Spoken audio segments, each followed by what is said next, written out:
You don't leave the Mormon church the way you leave a job. You leave it the way a building comes down. From the outside, it looks like a decision, a change of mind, a new way to spend Sunday morning. But inside the person walking out, something else is happening. A ceiling is collapsing. A nervous system is being rewired in real time. And the question almost no one asks them is the one that matters most. What does it actually feel like, in the body, in the brain, when the only world you have ever known stops being true? Because what happens in those first weeks after a Latter-day Saint loses their testimony is not a spiritual journey.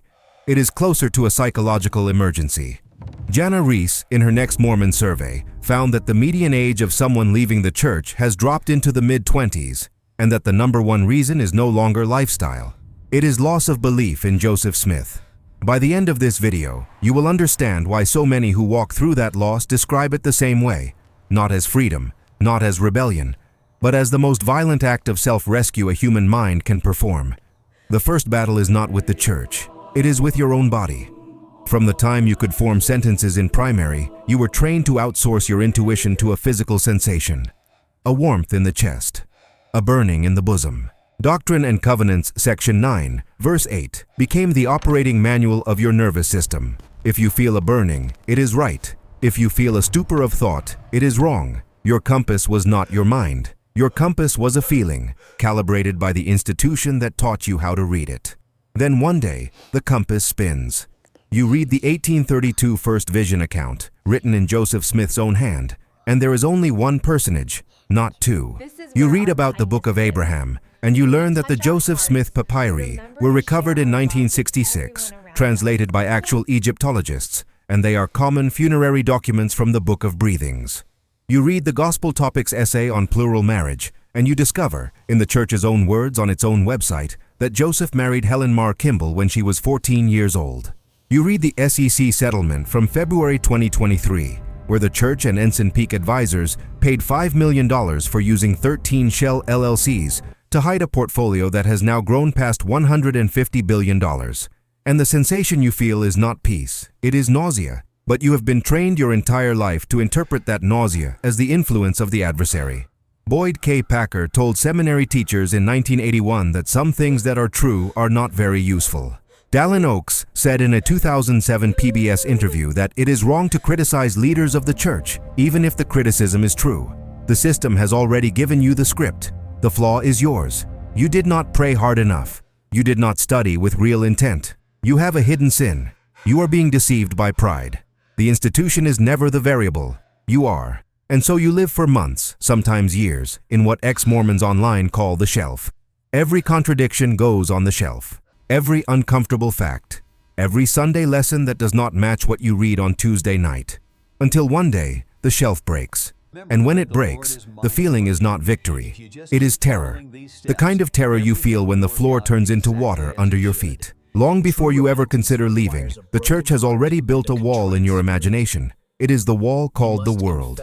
From primary onward, you are fed a script about life outside the covenant path. The phrase Russell Nelson has repeated in nearly every general conference since becoming church president in 2018.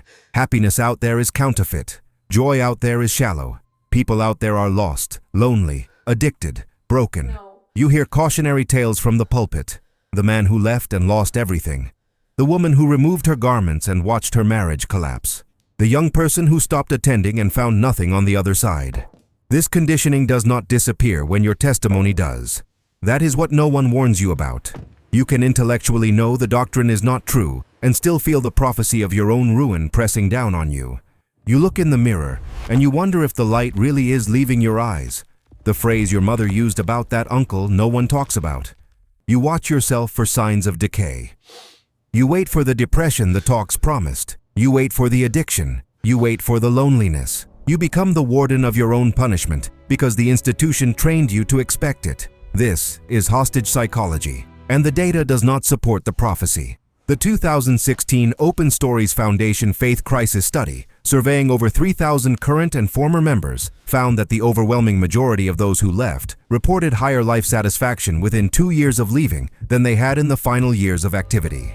The QuitMormon.com service, founded by attorney Mark Noggle in 2015, has now processed tens of thousands of resignation letters, and the testimonials say the same thing. Not regret, relief. The work of recovery is not just learning to live without the church. It is learning that joy outside the system is not temptation. It is not counterfeit. It is simply life, unscripted, unowned by anyone in the church office building on North Temple Street.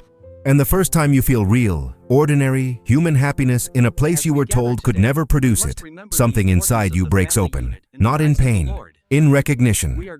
In Latter-day Saint culture, the church is not something you attend. It is the operating system of your identity. The word of wisdom tells you what you can drink. The temple recommend interview, with its 15 standardized questions updated by the First Presidency in October 2019, tells you what you can wear, who you can associate with, what you can financially support.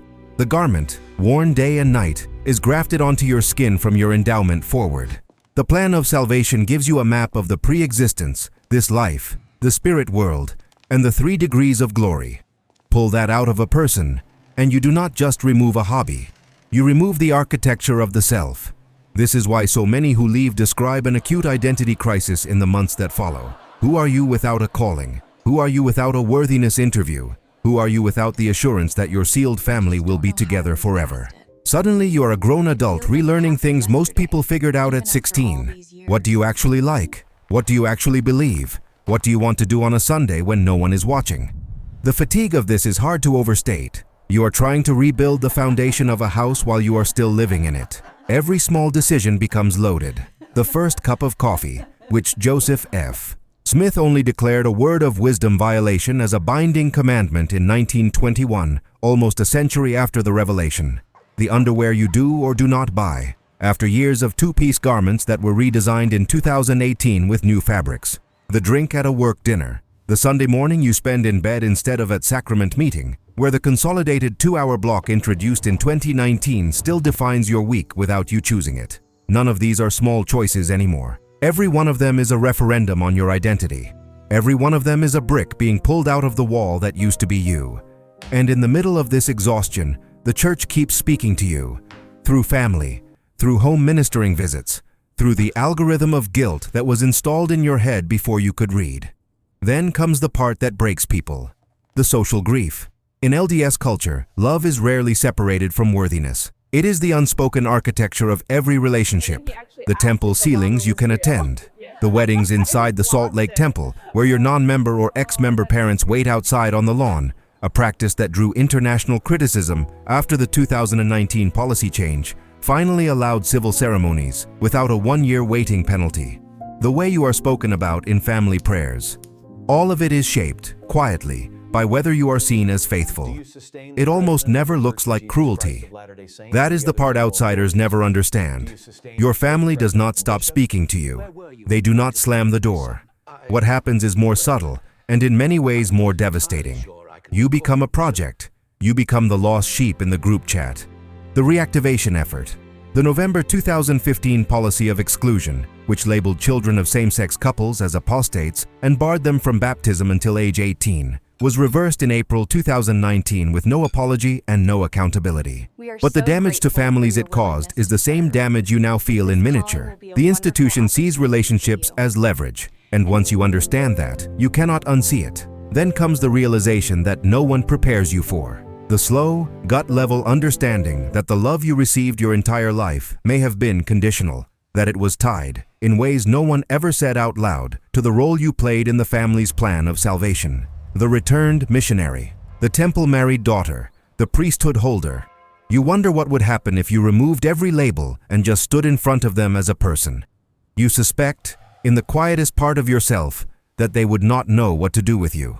This is the loneliness people who leave talk about for years afterward. It is not the absence of people. It is the presence of people who no longer understand a word you are saying. You sit at the dinner table you grew up at, and you feel like an alien wearing your own face. There are now over 300,000 subscribers on the ex-Mormon subreddit alone, and the most upvoted posts every single week are not about doctrine. They are about a phone call from a parent that ended in tears, a sibling who stopped inviting them to Sunday dinner, a bishop's letter forwarded by a relative. The grief is a community now, because there are too many of us for it to be hidden any longer. This battle leaves scars. Anyone who tells you otherwise is selling you something. Religious trauma syndrome, a term coined by Dr. Marlene Winnell in 2011, is now recognized by a growing number of clinicians as a distinct form of complex post-traumatic stress, particularly common among those leaving high-demand religions. You walk out with a heightened sensitivity to authority, a reflexive skepticism of anyone claiming to speak for God, a guilt response that fires at strange moments, in grocery stores, in hotel rooms, in conversations with strangers. The conditioning does not vanish because you stopped believing. The conditioning is in the wiring. And rewiring takes years, but the numbers keep climbing. The Cumorah Project and independent demographers tracking church growth report that activity rates in North America are now estimated below 30%. Stakes in Utah have been consolidated, including the historic discontinuation of the Temple Square mission. Mark Naugle's Quit Mormon service alone has filed tens of thousands of formal resignations, bypassing the bishop interview the handbook used to require. The exodus is real. The numbers are no longer ones the church can hide behind statistical reports read at the Saturday afternoon session. And here is what those who walk through it almost universally say. On the other side of the collapse, the thing the church told you would never happen, happens. You do not fall apart. You do not lose your light. Something quieter happens, and it is more powerful than anything the institution ever offered you. You hear your own voice. For the first time in your life, the still small voice in your chest is not a script you were handed in primary. It is not the echo of a conference talk. It is actually you, your own conscience, your own moral compass, finally calibrated by the person who has to live inside your skin. And the strange thing is, that voice is often kinder than the one the church installed. It is more patient. It is less afraid. It does not measure you against celestial worthiness every Sunday night. This is the ransom you pay. The grief, the isolation, the identity crisis, the trembling hands during that first cup of coffee, the silence from people who used to call every week. All of it is the price of recovering ownership of your own mind. The church told you that leaving would destroy you. Russell Nelson, in his April 2020 conference address, warned that those who step off the covenant path will not find what they are looking for. The data says the opposite. The testimonies of tens of thousands of resigned members say the opposite. The growing field of religious trauma research says the opposite. Leaving will cost you. It will cost you sleep, relationships, certainty, the comfortable map of eternity you were handed as a child in a primary classroom with a felt board. But it will give you something the institution, with its $150 billion reserve and its 17 million claimed members and its temples on every continent, could never give you. It will give you back to yourself. And the person waiting on the other side of that collapse is not the broken figure they warned you about from the pulpit.